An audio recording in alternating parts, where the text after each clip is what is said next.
Aloha, this is Joshua Bowles with Lyric Woodwork and Snake Road Sawmill. Just a couple words on safety. We've gotten some comments in the videos.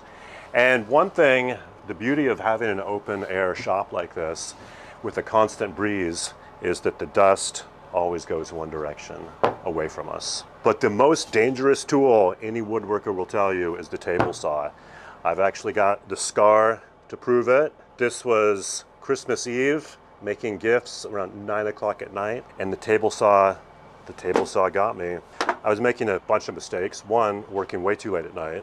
The other was working with a tiny piece of wood so that my hands were all over it. And essentially what happened is the piece bound and flew, and my hand grazed the top of the saw, and I was worried I was going to lose the thumb. It was hanging off, blood gushing. I had to drive to Castle like this.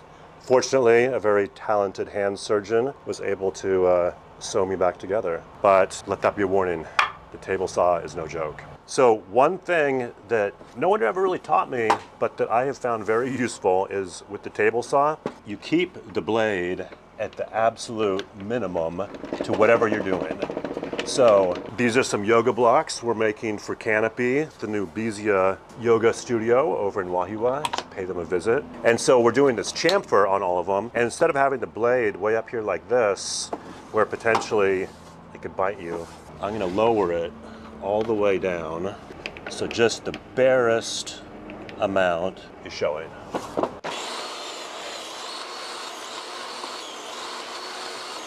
Perfect demonstration of why you always want to stand slightly to the side of the thing, because a piece can bind and then kick back. Well, it's not going to be life-threatening. It's going to be a punch in the gut and probably put you out of commission for a few minutes. And now, speaking of safety, let's take a look at that log that we've been looking at and contemplating for the last 3 months.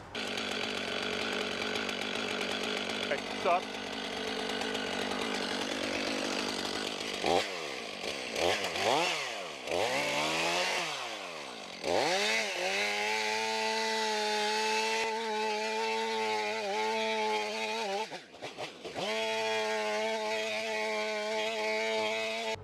If you want any more safety tips, probably don't come to us or ask us any questions because we are definitely not the safety first guys. But if you are interested in beautiful furniture made with Hawaiian woods, come see us.